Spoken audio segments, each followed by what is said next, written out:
ରୋହିତ ଯୋଉ ମାର୍କାମି ମୋଟାପାଖା ସ୍କୁଲରେ ପଢୁଥିଲା କିନ୍ତୁ ସେ ଆମର ସାର୍ ମାନଙ୍କ ବେଲାରୁ ସେଟା ମୃତ୍ୟୁ ହେଇছে ବୋଲିକିନା ଆମେ ଦାବି କରୁଛୁ।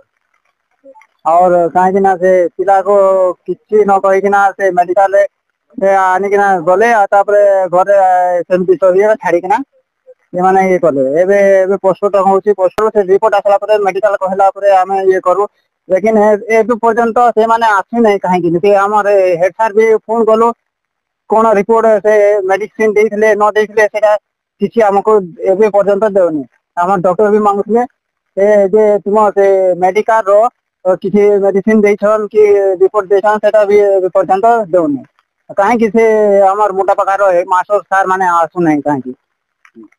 सर आमे तो जानिमा को पाइलु जे आमे भी किसी जाइनु स्कूल रे मास्टर माने फोन करथिले कुनी गाँ रे काकू मैं से निजे घर को चार माँ को भी फोन करना थे अन्य जन पाखे फोन करथिले ताके फोन करथि से भी ठीक भाबरे जानि पारले ने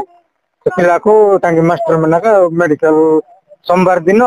मोटापका मेडिकल रे देखाई करी सेठी रिपोर्ट बारला पुनी मलेरिया बोलती से रिपोर्ट भी हमको देखाई नांती कि आमे भी जाननु मलेरिया बारला कि कोन बोलती से खाली मंगलवार दिन हम जानि पारलु जे सोमवार को ज्वर बोल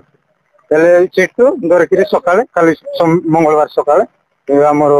मालकानगिरी हेड क्वार्टर को चिकित्सा पाए आनी पुनी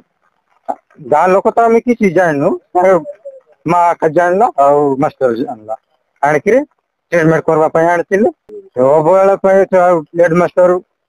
अवहेला पिला मान मृत्यु दाबी से बापा 30 लाख टका क्षतिपूरण कर सबू धरी आइले आसला बेलू मेडिकल राजा आसला आसला कहले सीटी बसला कहली केमती केमती है कौन है कहबार मुझे गेटा मन को पचारि कौन सी तो कही ना कि कहला ना छोट भाई गोटे गोटे दुई भाई स्कूल तीनू कहला ना आम मेडिसिन कहली सब करली कहले से मुझे कहली कि सची कहले ना मृत्यु खाली तुम आसनु पर्यंत आसी ना से मुझे जानी से भितर से एति कथा कोड़े लक्ष टका दि जाओ मृत्युपूरण माँ भी बापा नाई माँ बापा मरीगला गोटे गोटे करेंगे चेष्टा